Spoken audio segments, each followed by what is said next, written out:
Get a load of these idiots. Playing outside as a child. Pfft, who needs it? I have video games. Ladies and gentlemen, hello, my name is Clayton Bridges, and I play video games. Today I'll be talking about my favorite games growing up. Apparently there was a point where making a 9x9 picture collage was a thing, and now it's my time. Looking back, video games have been a pretty big part of my life, and frankly, when I think about it, I kind of compare it to, like, kids having a smartphone now with, like, playing phone games, although, like, a little handheld gaming console is probably way better than phone games. But, when you're going on a long road trip, or you're at the airport, or something like that, you know, nowadays I'll just play on my phone. However, back in the day, when I was a kid traveling with my parents or doing that kind of thing, the Game Boy was where it's at. Despite my joke that I made in the beginning of this video, I actually really didn't completely grow up on video games. When I was really young, I spent all of my time outside and imagining things, playing with dinosaurs, playing with trucks, playing in the dirt, digging holes, stuff like that. In fact, one of my first words that I ever said was outside. I'm kind of in like this weird generation where I still experienced a life without technology as well as one with it. When my dad first introduced a Game Boy, I don't remember exactly how old I was or what the context was. I specifically remember he had a little, there's a little container. One day he went in there and grabbed something, and he looks at me, he's like, I wonder if you would like my Game Boy. And I was just like, what's a Game Boy, dude? And he's like, well, it's a video game. And I was like, what the f***'s a video game? And I remember, like, kids would tell me, I had a friend named Chase, and he was like, hey, want to come over and play with my PlayStation? I imagined, like, a little, like, castle or something like that, or, like, a little, like, an actual, like, playground. And I was like, yeah, sure, that sounds fun. And he shows me, like, this plastic box. He's like, yeah, it's like a video game. We can do things on the screen. And I was like, this is stupid. Let's go outside, or like, let's go to the park or something. Like, so that was my, I mean, that really was my first reaction. That being said, I learned to play games on a Game Boy. Just a literal, gray Game Boy. I don't think it had a lit screen. It had volume. It had, 4 or 5 buttons, just the D-pad, A, B, and select start, right? My dad had a couple of games, one being Tetris, another being Teenage Mutant Ninja Turtles, and then I think he had Super Mario Land, but I think it was Super Mario Land 2. I don't think it was the very original. I was pretty indifferent about all of those games. Looking back, I didn't realize how short Teenage Mutant Ninja Turtle Fall of the Foot Clan was. Recently, I watched a playthrough of the Teenage Mutant Ninja Turtle game, and it is like literally 26 minutes long. So the whole game's content takes 26 minutes to complete. I mean, that's so funny. And then I played just regular old Tetris, and it was a blast. I mean, who doesn't love Tetris? It's pretty much endlessly entertaining, and frustrating for that matter. Oh my god, even watching this video, I want to play it right now, man. Oh, look how fast. Look at that. Oh, the 2 L's. 2 L's. That's like a million points right there, dude. Yeah, Tetris was hype. Love it. And it introduced me into classical music. When everything's working on Tetris, boy, shit feels good. Feels good to be a Tetris man or woman. So, all of these games helped form my early days of video games. I mean, Super Mario Land 2, I remember something about it being that the game was not colored, and then you could, like, plug it into maybe a color Game Boy and it had color. Because, like, couldn't you put old Game Boy cartridges in newer, like, Game Boy Advanced? I specifically remember playing this game with and without color, which is weird. Yeah, I mean, obviously a lot of games in the early days were all platformers, practically. I mean, that's probably not accurate to say, but at least the couple that I did were platformers, and dude, even to this day, I'm not really very good at platformers. They're not really my cup of tea. Nostalgic nonetheless.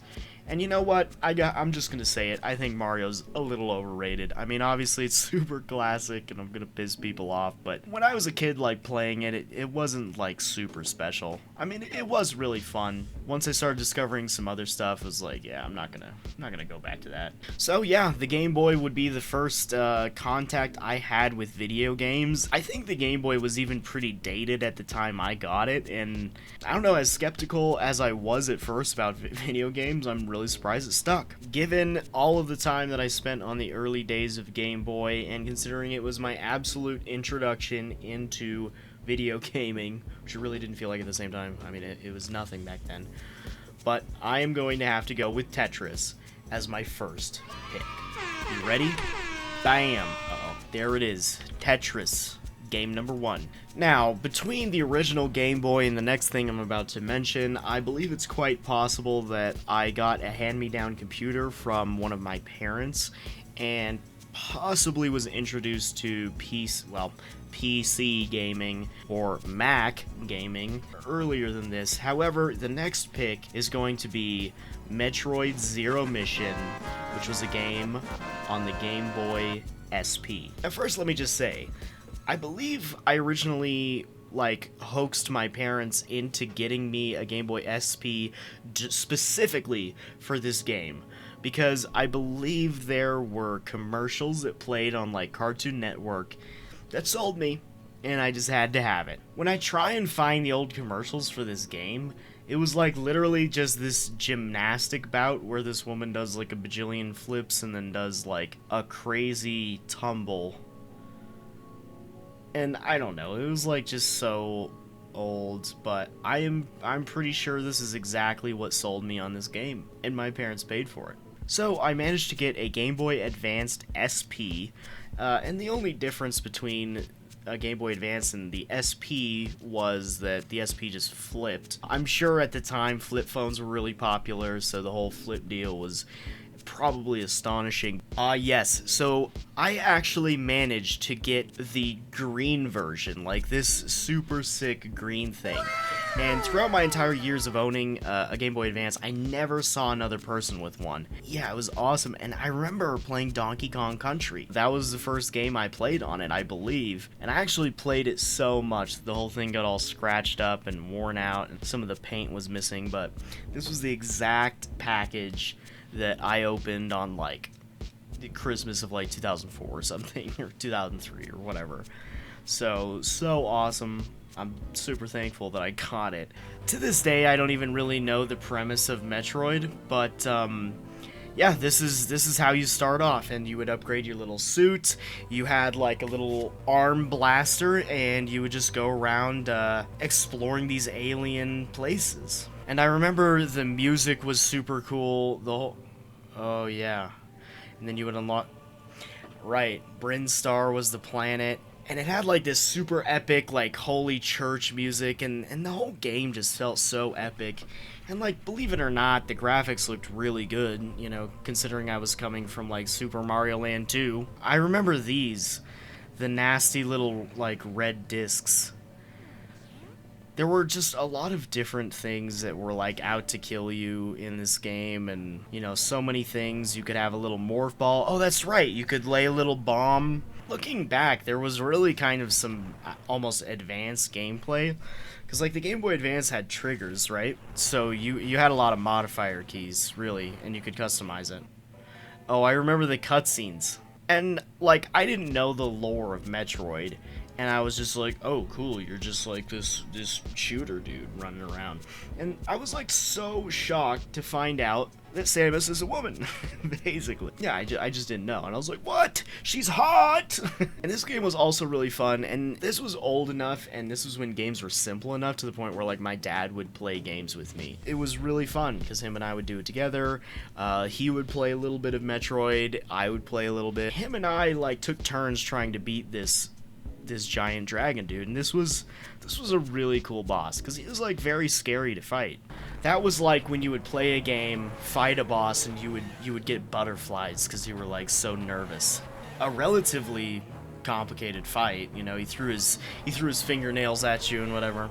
And eventually you go and fight. There's like a brain thing that you fight, and then you have to kill Ridley. And the game was so weird because like you thought you finished, and then all of a sudden you're only like halfway done. Like you kill the big boss guy, like the big fat Godzilla looking dude, and then all of a sudden there's still like multiple bosses left. And this guy, I think his name was Ridley. This is actually a mechanized version of him, but you kill him like twice. There's also like a big brain. Yeah, there is. And the big brain fight was hard as hell. Because, yeah, I was just in, like, this acidic room. You're just nothing but done. Look how complicated that is. I probably couldn't even do that now. This is just one of those examples of, like, a classic game that's, like, you know, again, like a platformer. It's just satisfying. You have a mission. You have a story. It's an adventure. You learn new things, and it's challenging, and that's what games are all about. And in some ways, my career in gaming has moved away from that. So Metroid Zero Mission is gonna go here. This is FC playthroughs. This guy made a 12-hour long video of a playthrough of a Pokemon game, and that is nutty. Oh, I remember this! This was terrible. You had to, like, get a Wailord or whatever the hell they're called, and use surf on it and goes. Pokemon is naturally the next game. I owned, I want to say probably like anywhere between 4 to 6 versions of Pokemon. I think the very first one I got was Pokemon Emerald. If not, it was Pokemon Leaf Green. Leaf Green, I believe, was a remake of the original one, where it had, you know, the original, what was like 150 or so Pokemon with the, you know, Charmander, Squirtle, and Charmander, Squirtle, and Bulbasaur. I played the trading card game as well with my friends, and so that was the generation I knew. It was the one I watched on TV. It was what I understood. Eventually, I played like Emerald, which was, I think, the 3rd generation of Pokemon, which I learned really well. The first 1, 2, and 3 generations of Pokemon are generations that I learned and enjoyed and whatever. After that, too zoomer for me. Well, by the time I grew out of it. But Pokemon is just such an obvious choice. Oh, I remember this part.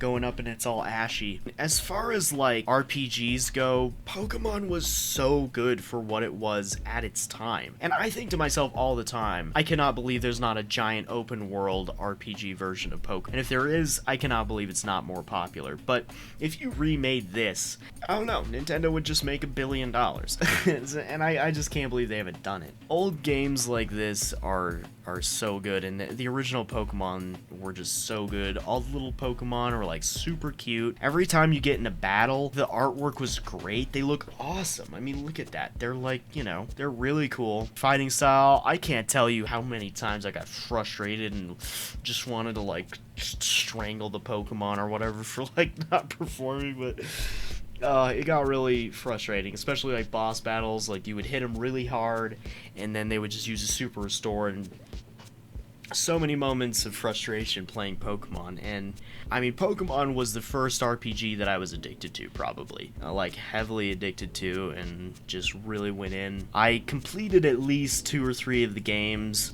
and like I said, I played I think I had multiple versions of them too. Like, well, no, I had Emerald version, and then I had Ruby and Sapphire for some reason, because I think there was like one legendary Pokemon at the end, and you could only get one per. I was trying to get them both on one cartridge, which was extremely hard, and you could only do that if you traded. It was so fun, just using all the moves, and I loved the Pokemon. I've always been like a big animal lover, and so this was like, yeah, just really set me up for my MMO addiction in the future. I could talk about Pokemon forever, so I'm just gonna cut it short there.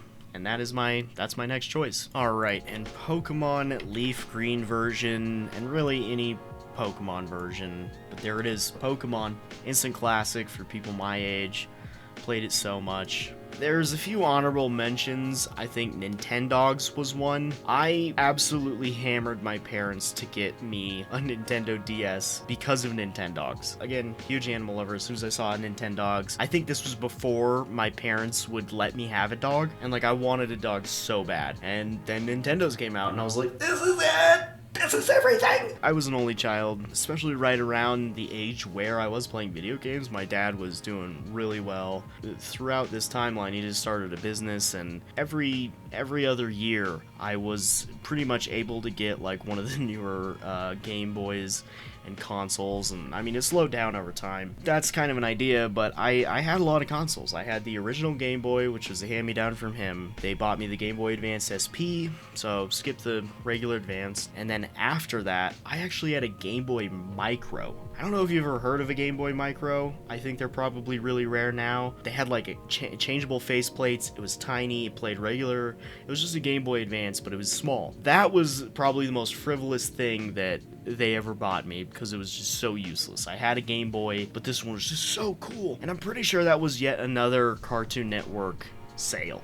Then I got the DS, and then after the DS, I think that was about it. Alright, ladies and gentlemen, thank you so much for watching. This video was really fun for me to make. I hope it's fun for you to watch. And because of that, I kind of got carried away, so I have to split this video into 3 parts. So in this first part, we're just talking about Game Boy games, and I had a lot of fun. If you enjoyed it, leave a like. If you played any of these games, leave a comment and tell me what games you played. Were they the same as mine? Did you have a Game Boy? What console did you start on? Or what device, I guess. And thank you so much for watching. If you enjoyed, don't forget to subscribe. I'll see you later, gamers.